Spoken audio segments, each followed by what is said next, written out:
Africa में एक बहुत बड़ा क्रैक देखा गया है। ये क्रैक केनिया, इथियोपिया और तंजानिया में देखा गया। वीडियो फुटेजेस और ड्रोन शॉट्स में देखा गया कि पूरी की पूरी कंट्रीज को एक बहुत बड़े क्रैक ने डिवाइड कर दिया है। इस क्रैक ने ना रोड देखे, ना फसलें, ना घर देखे, ना शहर। इसके कुछ हिस्से 10 मीटर तक चौड़े हैं और कुछ 2 मिलीमीटर जितने पतले। कहीं पर लोगों ने इसको मिट्टी से भरना शुरू कर दिया तो कहीं पर इसके ऊपर टेम्पररी ब्रिज बनाए जाने लगे। लोगों का ख्याल था कि शायद नरम मिट्टी किसी वजह से बैठ गई है। ज़ेम टीवी की वीडियोस में एक बार फिर से खुशामदीद। नाजरीन, अफ्रीकन कॉन्टिनेंट का नाम सुनते ही हमारे जहन में आता है कि ये सबसे गर्म कॉन्टिनेंट होगा, लेकिन ऐसा नहीं है। अफ्रीका की लोकेशन अर्थ के ठीक सेंटर में आती है, यानी प्राइम मेरिडियन और इक्वेटर की लाइंस जहां आपस में मिलती हैं, ठीक उसी जगह पर अफ्रीकन कॉन्टिनेंट मौजूद है। अब क्योंकि इक्वेटर सूरज से ज्यादा करीब है, इसी वजह से अफ्रीका सबसे गर्म तरीन कॉन्टिनेंट है। लेकिन अगर हाईएस्ट टेम्परेचर की बात की जाए तो वो यूएसए में रिकॉर्ड किया गया था।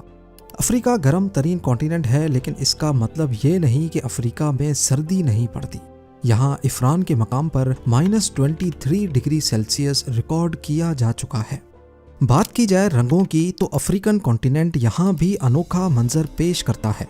ना सिर्फ रंग बल्कि हर मामले में अफ्रीका एक तरफ काफी एक्सट्रीम है तो वहीं उसका हल्का मिजाज भी मौजूद है। मिसाल के तौर पे दुनिया के 10 सबसे गरीब मुल्क भी अफ्रीका में ही मौजूद हैं और इन्हीं की वजह से अफ्रीका दुनिया का गरीब तरीन कॉन्टिनेंट कहलाया जाता है। लेकिन वो अफ्रीका ही है जहां दुनिया के सबसे ज्यादा कीमती मिनरल्स पाए जाते हैं। वही अफ्रीका जो दुनिया का गरीब तरीन कॉन्टिनेंट है, यहाँ पर गैबोन के कैपिटल लिब्रेविल को ईयर 2000 में दुनिया का सबसे महंगा तरीन शहर डिक्लेयर किया गया था। पेरिस, न्यूयॉर्क और सिंगापुर से भी महंगा। ये सब सुनने के बाद काफी अजीब सा लगता है, लेकिन अफ्रीका में सोमालिया का कैपिटल मोगाडिशु दुनिया का सबसे खतरनाक शहर माना जाता है। अफ्रीका की टोटल पॉपुलेशन 1.5 अरब है, लेकिन बदकिस्मती से यहाँ की 40% आबादी इलिटरेट है, यानी ना उनको पढ़ना आता है ना ही लिखना। पर दूसरी साइड पे दुनिया की सबसे पुरानी यूनिवर्सिटी भी वेस्ट अफ्रीका में ही पाई जाती है। माली के शहर टिम्बक्टू में मौजूद ये यूनिवर्सिटी 800-900 साल पहले बनी थी और अपने उरूज पर इसमें 25,000 स्टूडेंट्स पढ़ते थे, जबकि उस वक्त यहाँ की टोटल पॉपुलेशन ही 1 लाख थी। हैरानी की बात है कि दुनिया में सबसे ज्यादा ट्विन बर्थ रेट भी अफ्रीका में ही पाया जाता है। यहाँ 1000 में से 50 बर्थ्स ट्विन बेबीज की होती हैं।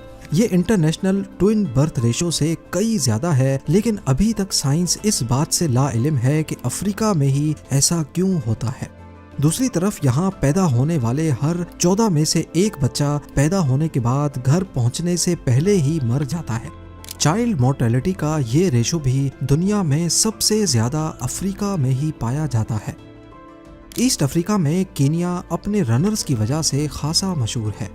2010 में कीनिया के रनर्स ने 156 में से 126 इंटरनेशनल मैराथन्स जीते थे। इनमें से ज्यादातर चैंपियंस कलेंजी नामी कबीले से ताल्लुक रखते हैं, पर साइंटिस्ट अभी तक इस राज से पर्दा उठाने की कोशिश कर रहे हैं कि आखिर इस कबीले में ऐसी कौन सी खास बात है। दुनिया की सबसे जल्दी खत्म होने वाली जंग भी अफ्रीका में ही लड़ी गई थी, सिर्फ 38 मिनट्स की जंग। 27 अगस्त 1896 को ये जंग ज़ंज़ीबार और ग्रेट ब्रिटेन के दरमियान लड़ी गई थी। हुआ कुछ यूं था कि 25 अगस्त 1896 को ज़ंज़ीबार के सुल्तान हमाद बिन थोइनी की अचानक मौत हो गई। इनको इनके ही कज़न खालिद बिन बरगश ने जहर देकर मारा और ज़ंज़ीबार का नया सुल्तान बनकर बैठ गया। इस नए सुल्तान को जर्मनी की सपोर्ट हासिल थी, जबकि ब्रिटिशर्स चाहते थे कि उनकी पसंद का नया सुल्तान बने। लिहाजा ब्रिटिश मिलिट्री ने नए सुल्तान को अल्टीमेटम दिया कि वो ज़ंज़ीबार के तख्त को सुबह 9 बजे तक खाली कर दे। खालिद बिन बरगश ने ग्रेट ब्रिटेन का हुक्म मानने से इनकार किया और अपने 2800 फौजी आइलैंड पर अपने महल के बाहर खड़े कर दिए। सुबह 9 बजे जब अल्टीमेटम खत्म हुआ तो ब्रिटिश रॉयल नेवी की शिप्स ने आओ देखा नताओ सुल्तान के महल पे गोलों की बारिश कर दी। और 9:37 पे महल का झंडा उखाड़ दिया। 38 मिनटों तक चलने वाली इस जंग में जहां सुल्तान के 2800 में से 500 फौजी मारे गए, वहीं ब्रिटिश नेवी का सिर्फ एक सेलर जख्मी हुआ था। अफ्रीका की बात हो और इजिप्ट के पिरामिड्स की ना हो, ऐसा कैसे मुमकिन है? लेकिन क्या आपको मालूम है कि इजिप्ट से 2 गुना ज्यादा पिरामिड्स सूडान में मौजूद हैं, और ये भी एक अफ्रीकन कंट्री ही है। एस्टिमेट्स के मुताबिक सूडान में 250 से ज्यादा पिरामिड्स हैं, जबकि इनकी साइज काफी छोटी है। इसी वजह से ये टूरिस्ट्स के बीच ज्यादा फेमस नहीं। इतना सब कुछ अफ्रीका में हो रहा है तो जाहिर है ये काफी बड़ा भी होगा, पर ये क्या वर्ल्ड मैप पे ये इतना छोटा क्यों दिख रहा है? इस वर्ल्ड मैप पे अफ्रीकन कॉन्टिनेंट को देखें और फिर यूएसए के इस कॉन्टिनेंट को देखें। देखने में अफ्रीकन कॉन्टिनेंट अमेरिकन कॉन्टिनेंट से काफी छोटा लग रहा है, लेकिन हकीकत में अफ्रीका जितना मैप्स पे दिखता है उससे कहीं ज्यादा बड़ा है। नंबर्स की तरफ देखा जाए तो अफ्रीका लगभग 3 करोड़ स्क्वायर किलोमीटर बड़ा है। अगर मैप पे दिखने वाला अफ्रीका इतना बड़ा है तो यकीनन अमेरिकन कॉन्टिनेंट 4 या 5 करोड़ स्क्वायर किलोमीटर बड़ा होगा, पर असल में अमेरिका का एरिया सिर्फ 90 लाख स्क्वायर किलोमीटर है। जी हाँ, अफ्रीका से भी 3 टाइम्स छोटा। असल में जो वर्ल्ड मैप हम इस्तेमाल करते हैं ये हमारे अर्थ का एक आसान वर्जन है, ना कि असल वर्जन। दुनिया का सही मैप मौजूद ही नहीं है और ना ही इसको परफेक्टली बनाया जा सकता है, क्योंकि हमारी दुनिया गोल है और फ्लैट मैप पे कॉन्टिनेंट्स और इनकी साइज को सही से बयान करना पॉसिबल नहीं है। इसकी एग्जाम्पल एक टेनिस बॉल की है जिस पर टेप चढ़ी हो। अगर हम उसकी टेप उतार कर उसको फ्लैट सरफेस पे रखने की कोशिश करें तो कहीं ना कहीं से वो उठी ही रहेगी। अगर उसको बिल्कुल फ्लैट करना हो तो हम इसको स्ट्रेच करेंगे, जिससे वो बिल्कुल सीधी तो हो जाएगी, लेकिन अब उसका एरिया बदल जाएगा। ठीक इसी तरह जब गोल दुनिया को 2D मैप में कन्वर्ट किया जाता है तो पोल्स के करीब वाले कॉन्टिनेंट्स जरूरत से ज्यादा बड़े स्ट्रेच होने की वजह से लगते हैं। इसी मैप में ग्रीनलैंड को देखें, कितना बड़ा लग रहा है, लेकिन असल में ये अफ्रीका तो दूर, यहाँ की कंट्री कॉन्गो से भी छोटा है। अफ्रीका क्योंकि इक्वेटर के बिल्कुल करीब है, इसी वजह से 2D मैप पे ये स्ट्रेच नहीं बल्कि श्रिंक या फिर सिकुड़ा हुआ लगता है।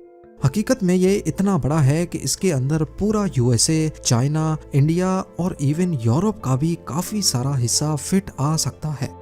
जियोग्राफी की बात हो ही रही है तो हम थोड़ा इसकी और गहराई में जाकर ये जानने की कोशिश करते हैं कि क्या अफ्रीका हमेशा से ही ऐसा था जैसा आज दिखता है? क्या कोई ऐसा टाइम भी था जब अफ्रीका बिल्कुल ही अलग दिखता था?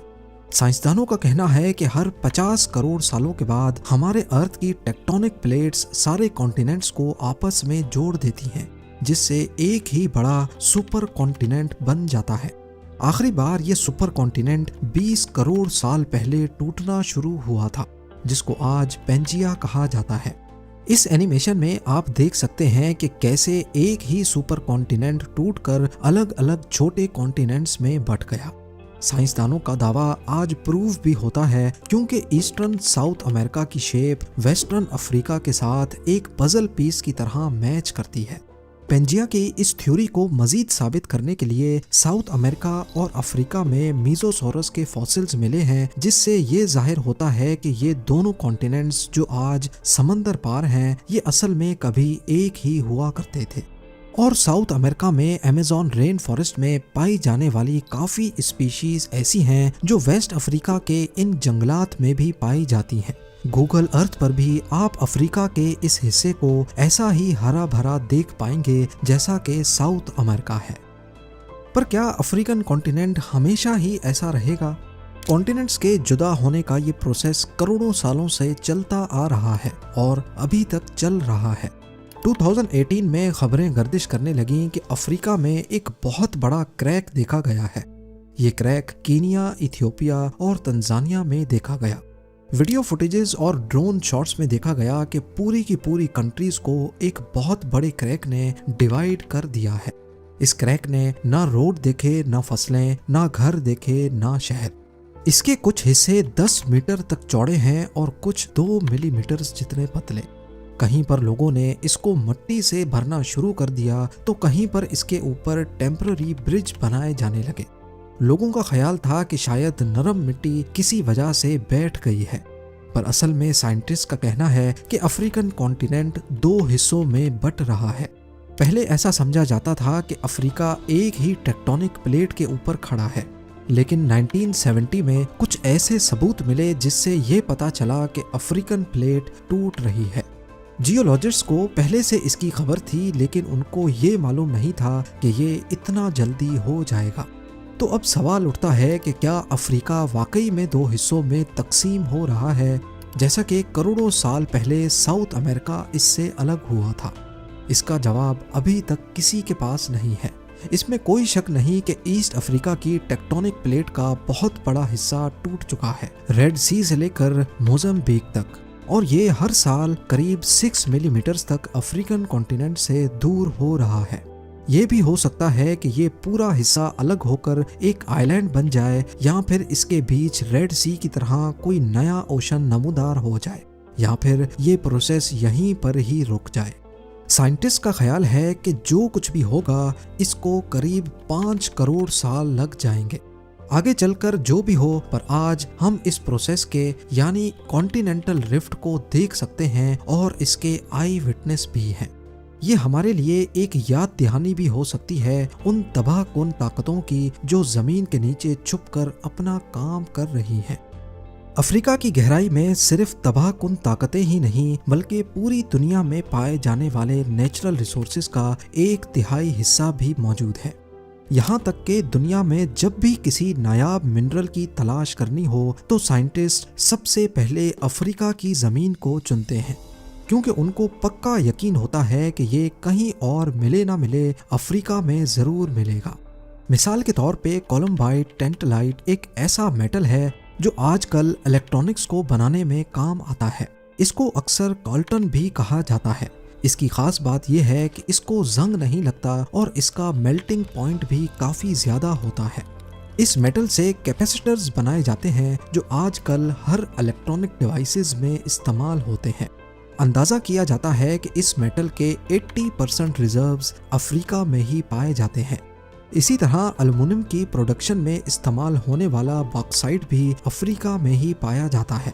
और तो और दुनिया का सबसे कीमती जेमस्टोन डायमंड भी सबसे ज्यादा अफ्रीका में ही माइन होता है। ये सब कुछ अफ्रीका के नेचुरल रिसोर्सेज का सिर्फ एक छोटा सा हिस्सा है। अफ्रीका की बात हो तो सहारा डेजर्ट पे बात किए बिना टॉपिक खत्म नहीं होता। सिर्फ सहारा के अंदर ही इतने राज छुपे हैं जो अकेले ही पूरे अफ्रीका का मुकाबला कर सकते हैं। यहाँ मौजूद एक ऐसा स्ट्रक्चर जिसको स्पेस से देखा जाता है, 40 किलोमीटर बड़ा ये गोल निशान जिसको आई ऑफ सहारा और रिचर्ड स्ट्रक्चर भी कहा जाता है, इसके नीचे कौन सा राज छुपा है? किंग टूटनखामुन के नेकलेस का अनोखा पत्थर जो पूरी दुनिया में कहीं नहीं मिला, वो सिर्फ सहारा के बीचों बीच पाया गया था। सहारा से पहले यहाँ क्या होता था और कैसे ये इतने बड़े रेत के समंदर में बदल गया, वो भी सिर्फ अफ्रीका के नॉर्थ में, जबकि बाकी पूरा अफ्रीका हरा भरा और ट्रॉपिकल है। इन सब खसूसियात के साथ साथ वो सहारा ही है जिसकी वजह से हजारों किलोमीटर दूर अमेज़न रेन फॉरेस्ट हरा भरा और जिंदगी से भरपूर है। लेकिन आखिर कैसे? ये सब और बहुत कुछ आप जान सकेंगे सीक्रेट्स ऑफ अफ्रीका के नेक्स्ट एपिसोड में। उम्मीद है जेम टीवी की ये वीडियो भी आप लोग भरपूर लाइक और शेयर करेंगे। आप लोगों के प्यार भरे कमेंट्स का बेहद शुक्रिया। मिलते हैं अगली शानदार वीडियो में।